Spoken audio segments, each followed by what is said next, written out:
Anita Sokáňová a zastupujem tú organizáciu Global Water Partnership Central and Eastern Europe.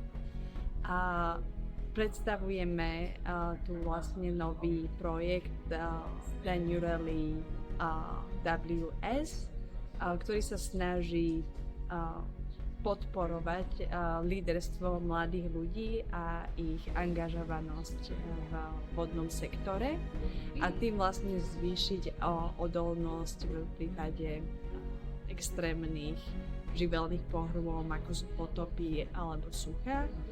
Snažíme sa to dosiahnuť prostredníctvom vytvárania platformy, kde sa vlastne mladí ľudia dokážu zapojiť aj do rozhodovacích procesov ohľadne vodného hospodárstva. A snažíme sa taktiež prepájať mladých ľudí so skúsenými expertami vo vodnom hospodárstve. Vlastne náš projekt sa prelína s Európskou stratégiou pre región Dunaja.